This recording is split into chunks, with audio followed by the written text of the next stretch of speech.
Well, good morning and welcome to the Vitalistic Voice. This is Dr. Colin Elkin, and I'm really excited today. And this is a guest that I've had on my very short list to get on the podcast. And this is Dr. David Fletcher with us this morning. And David has been in the chiropractic profession for over 40 years and has had so many experiences and different contacts with different people, and is really in a place in his life where he is advancing the profession in a vitalistic way. So I can't wait to hear from Dr. David this morning. I know you're going to love this interview. So, Dr. David, I really appreciate you being with us this morning. Thank you.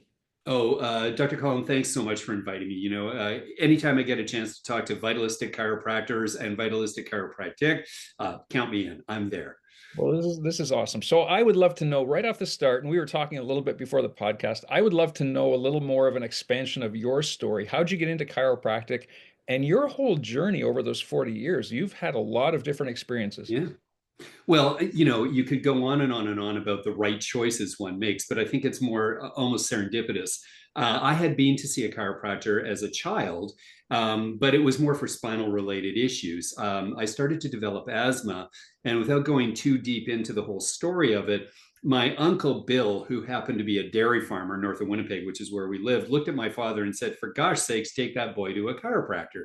And it was interesting because at that moment, my parents took me back to my original chiropractor, and instead of him looking to the spine for, some spinal correction, he looked at me as somebody who could use an adjustment.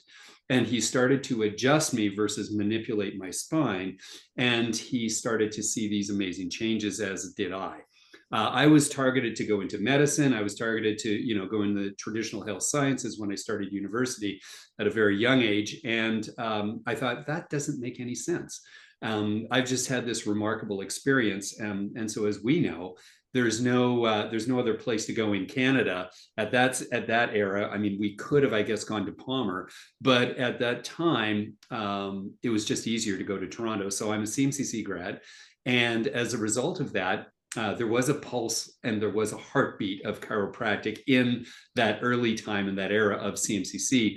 I started to feel I'd made the right decision.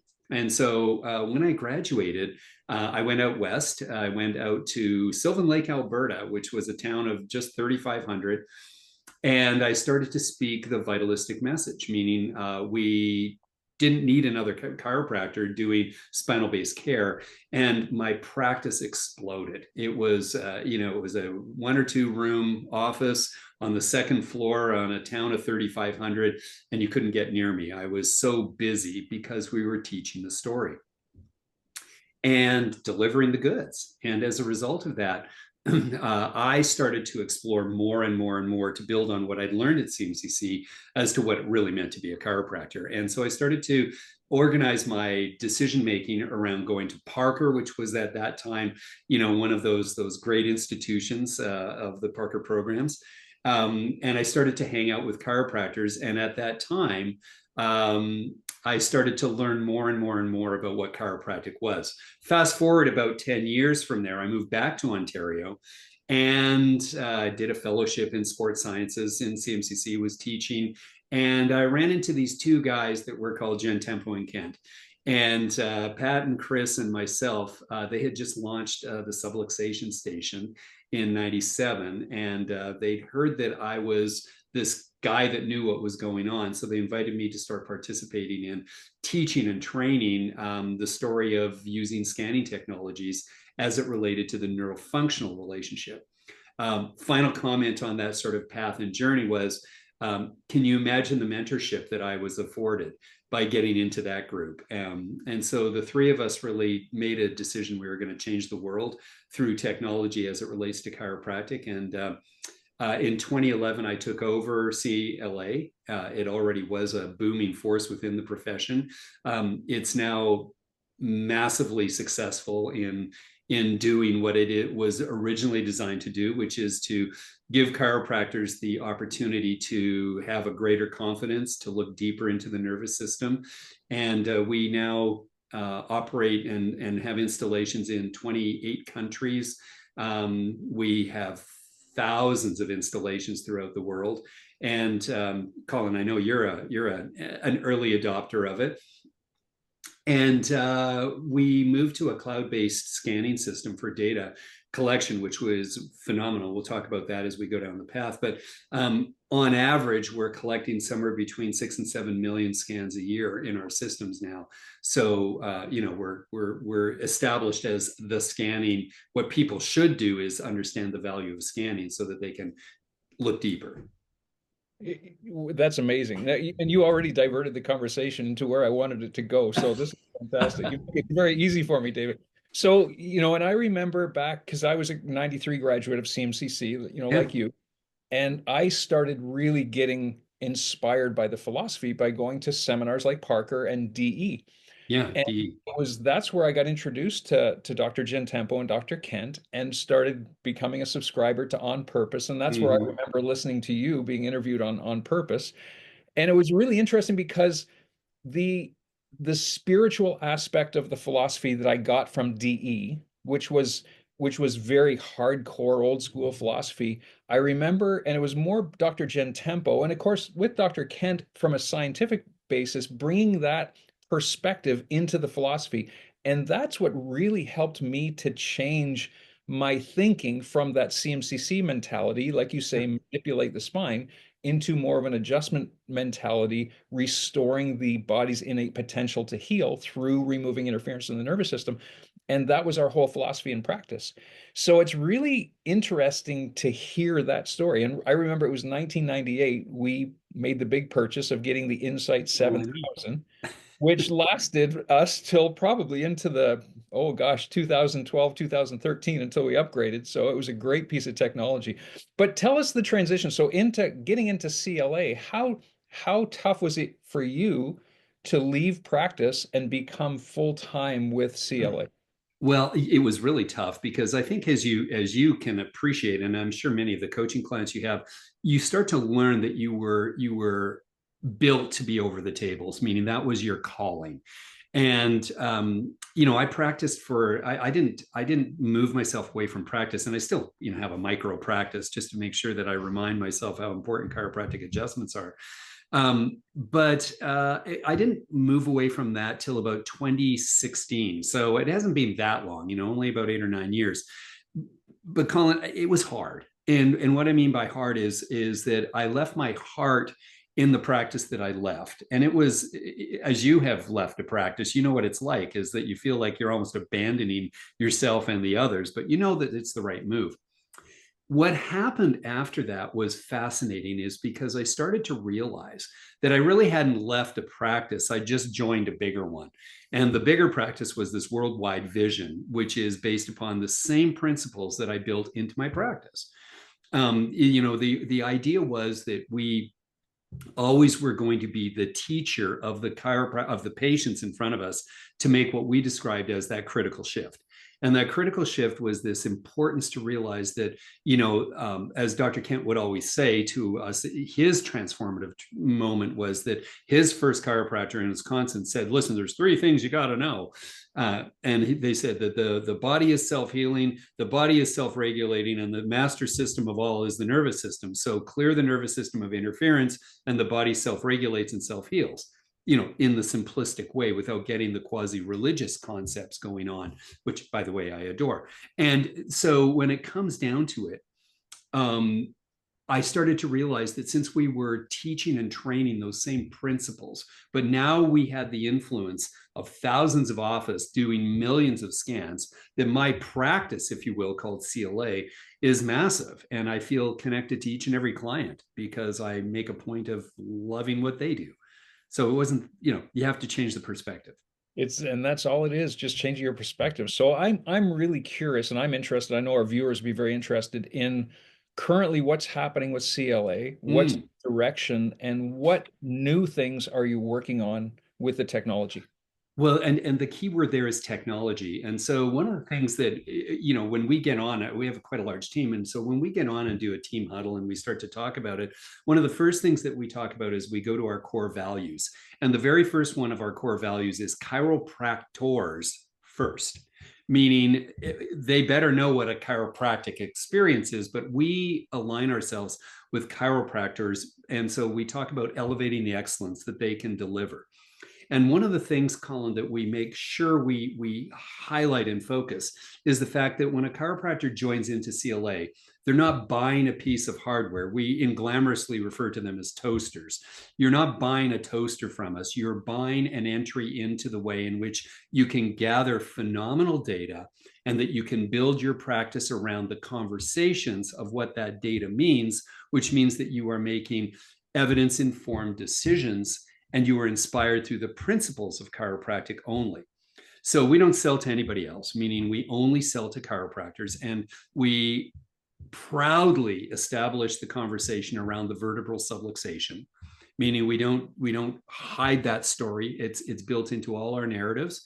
And what we do is we talk about the power of the nervous system allowing the body to express its innate potential, and that you can enter into a salutogenic, vitalistic world when you enter into that experience. So that's our content.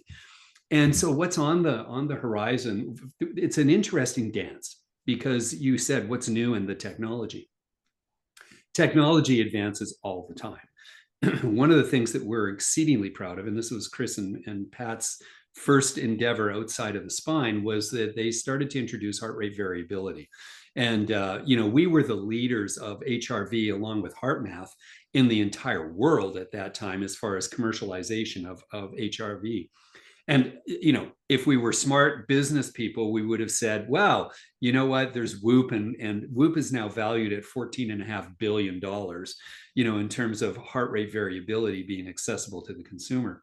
Wow. But but we realized that when you combine HRV and you combine the data that you're getting from EMG as well as for thermography, you have this triad of data that describes the neurological efficiency as it relates to the vertebral subluxation. And actually, Christopher just published a paper in November that describes exactly the science behind each of those instruments, that describes it in the relationship of the vertebral subluxation. Actually, I'll send you a link and you can put it on there, because it's a really great paper for chiropractors I would love to read that. review. Yeah. I think there's something like 180 citations in the thing. Anyhow, the realities is that it has to be efficient, meaning that if you are going to do a scanning protocol and keep chiropractors invested in scanning, reporting, and building care plans around that model, you can't go down a path that's going to take them half an hour for each scan. They're not going to do it. So we've streamlined it to where we can do those 3 scans within a period of somewhere between 6 and 7 minutes for all 3. And that's really very valuable. What's in the future? We are absolutely focused on building the conversation. With that big data, we can enter into the AI world. And so one of the things that we know is that we have the biggest data tranche that's ever been collected in terms of patient care and examinations on a vitalistic role in the chiropractic model. So we now know, and we can track how long people are under retention, what ages they come in with, and I'd like to talk about how that has changed dramatically. And one of the things that we can do now is we can use AI to start to develop care planning that's associated with specifics in that person. In other words, at what stage is their subluxation care evolving? So instead of having a 3-2-1 out the door conversation, and, listen, we all believe that chiropractic is best employed the more you get it, meaning the more you're checked anyways. That will always be the same. However, the application of chiropractic can be nurtured and can be honed in when we use bigger data. So we're looking at that all the time. We have data scientists who are evolving that concept. We also know that technology, you need to pivot on it. And so we're constantly looking at streamlining what we have already, looking at digital applications for getting patients involved in their care more. And we're working with 3 colleges in their research departments as we evolve the insight. And the last thing I'll say on that is that the insight is used in 6 colleges. And interestingly, New Zealand school with Heidi and their team over there, they have 38 researchers on staff now at New Zealand school. That's amazing. That is, I realize that. And in New Zealand now, you just in the same way you have to pass an X-ray examination to get your license. You have to pass a competency in scanning with the Insight to get your license. It's that embedded into the culture of the chiropractic model there. Yeah, So that's incredible. That's incredible. And this is the interesting thing is that, and I've had the privilege of coaching some chiropractors and helping them with practice management yeah, techniques. One of the main things we start with, especially with a chiropractor who graduates from a school that doesn't teach a philosophical basis or teach about subluxation, is getting a chiropractor to start to educate a person as to the objective findings of what happens with their spine and nervous system as they become adjusted, as they get adjusted regularly. And many chiropractors use X-ray. And for those that don't use X-ray, I've always been a proponent of using some sort of a scanning technology. yeah. So from a patient and education standpoint, what can you comment on the value of putting this in place into somebody's office? Well, number one, we always say more is better, meaning if you love X-ray, by all means use X-ray. Remember, they're not called subluxations; they're called vertebral subluxation. So take a look at the spine. Meaning uh, don't dismiss all the data that you can get. But using scanning technologies, number one, Colin, opens the door to look anywhere from newborns to super seniors. Meaning, you can scan a newborn now to identify the presence of a subluxated nervous system. And so I think that that's a huge evolution, meaning some of the bigger user groups that we have are the pediatric style practitioners because they see the value in all of that. I think that with the evolution of heart rate variability coming in, we're not looking at, we're using a non-spinal test to talk about the impact of adaptability of the entire nervous system. And I think that the instant that people start to see that the scanning technologies allow us to look beyond the vertebral subluxation in the spine and look at its impact globally, then you start to have a different conversation with not only patients but parents. We're actively engaged in looking at practical ways. EEG is a very difficult application when we're taking a look at daily practice. But we're constantly looking at the brain-based evolution as to what's happening when it comes down to the experience that chiropractors and the family members have. So, scanning is one of those fabulous opportunities to open up a different conversation, not just about the nervous system, but about the function of being human, adaptability, creative thought, the ability to engage in ever expanding potential. Those are conversations that happen when you discuss the power of the nervous system. So, and here's my question. So this is, and again, this is perhaps for my own personal information, is that when we started with the Insight 7000, the main thing that we used was the thermal scan. It Yeah. just seemed to resonate with our education process, and it was easy for us to explain the principle of subluxation and how it affected the neurology. But I guess my question was, David, is that can you talk a little bit about heart rate variability and how Sure. that applies neurologically and how it relates to vertebral subluxation? Well, I think when you started using thermography, you were following in the footsteps from 1923 and 24 onwards, that they started to recognize that if they took a look at that division of the autonomic nervous system, which is the spinal relationship to the sympathetic motors, then they could get an idea that there was this expansion towards the control and regulatory process of organs and glands and temperature, of course.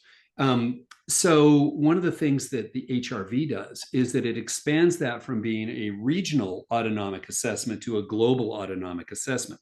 When you're taking a look at heart rate variability, you're actually looking at the balance and the activity within the entire functioning autonomic nervous system through the vagal tone. So you're really looking at the relationship of adaptability. We know that a person can have symptomatology longer term with thermography. They can associate with if you're so inclined to describe it that way, that you can look at end organ function, et cetera. But the truth is that we want, when patients are under progressive care, we want them to see that the biggest picture that they're looking at is that they're now in, and this is what's happening in the world, is that now you start to describe conversations around resiliency, recovery, longevity. And those are powerful, powerful concepts for patients to embrace.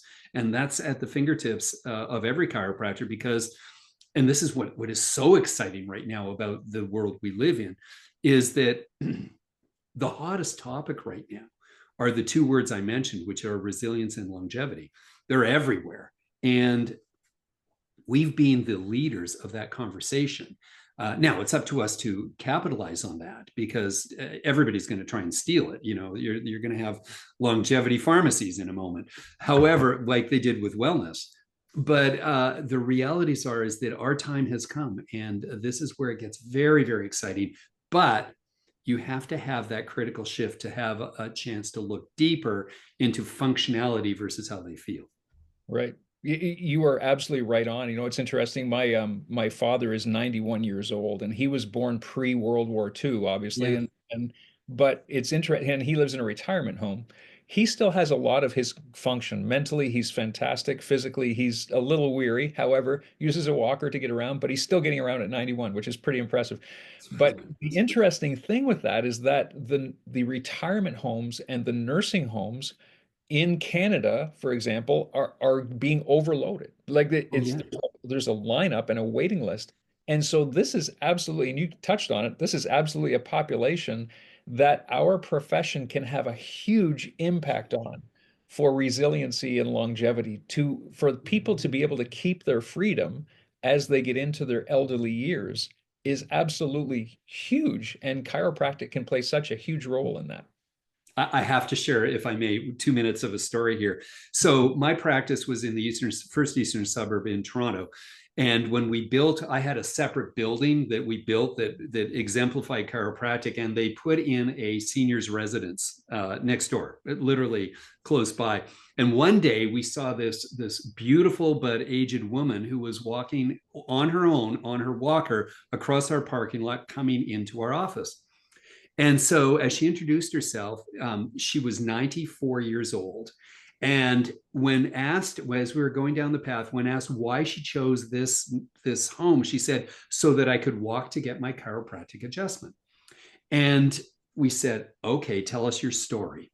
And she said, I needed chiropractic care in the early years, and my chiropractor told me that I could live a different life if I understood the power of chiropractic. And so for over 50 years, I have had a weekly adjustment to check my spine and nervous system. She's 94 years old.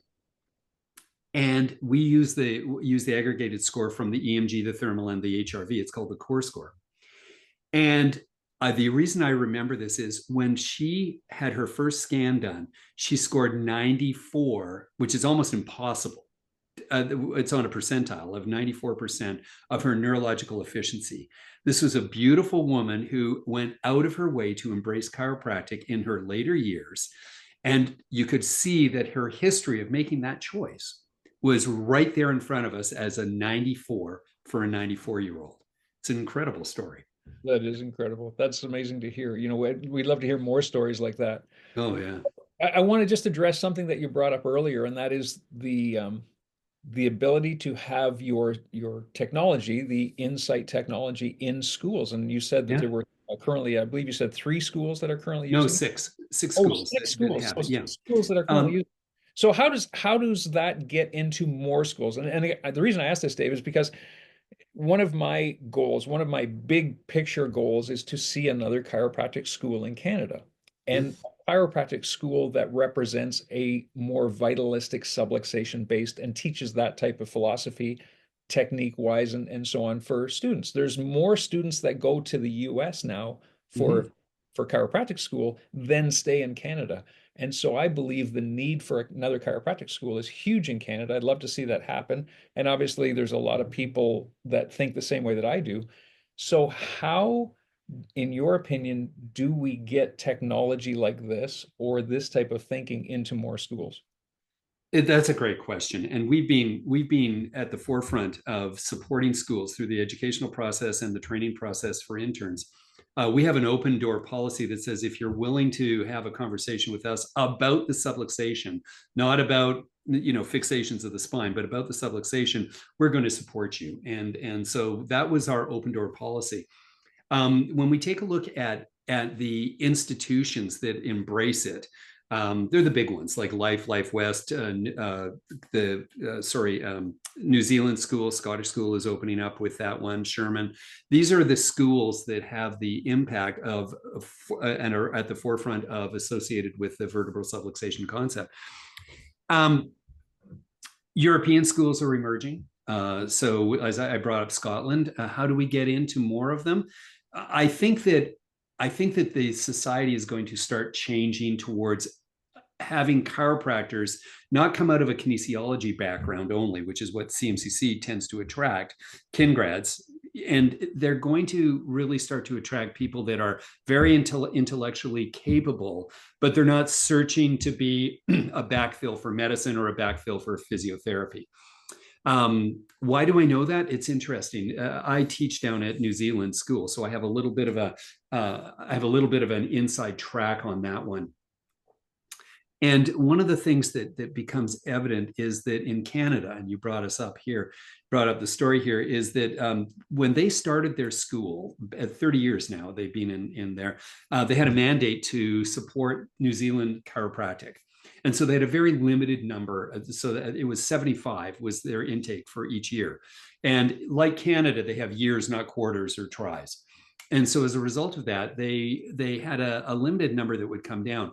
But one of the advantages of having a limited number and not having necessarily one advantage, I'm not suggesting it's a big one, is that there's a pool of very talented people that can come in. You get a great selection process.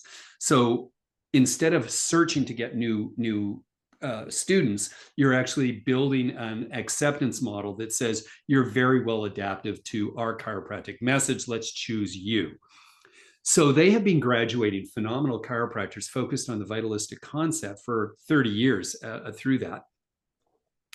Interestingly, the number one country under which to go there are the Canadians. Canadians flock to New Zealand, not because of the weather or because it's close by, but because it's available. And they have well over 200 applicants for 75 spots. So one of the things that we know is that vitalistic message, no matter how far away in the world it is, and the fact that they have this vibrant research community means that they're attracting very capable people. How do we get better? We support research, meaning that we constantly build the educational process at these schools around the idea that they are incubators for intellectualism. Nothing is more important with the evolution of chiropractic than what I refer to as neuro-logical. They need to take a logical approach to what neurology associates with when it comes down to building a profession. And what I mean by that is we're not neurosurgeons, nor are we, nor are we massage therapists on the other end of it. When you choose to become a chiropractor, you're choosing to understand your impact on the expression of human potential through a clear and functional nervous system. And the fact that it resonates mostly in the spine and goes to the brain, well, that's just something you'll learn, and that makes sense. That's the logical part.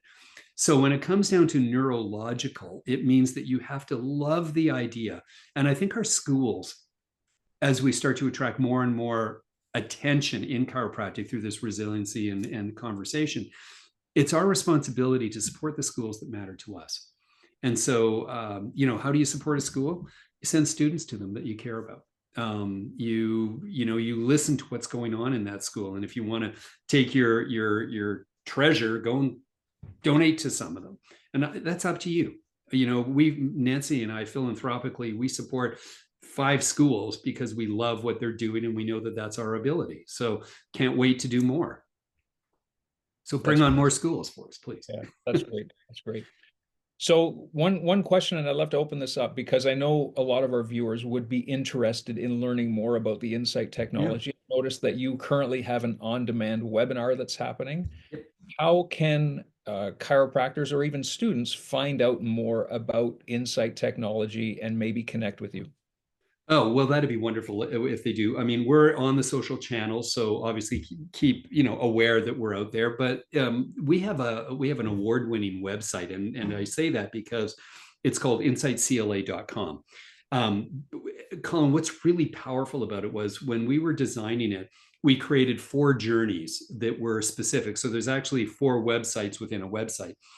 And each one of the journeys speaks to a different cohort that's there. We have established practitioners, we have established clients, we have students, and we have new to practice.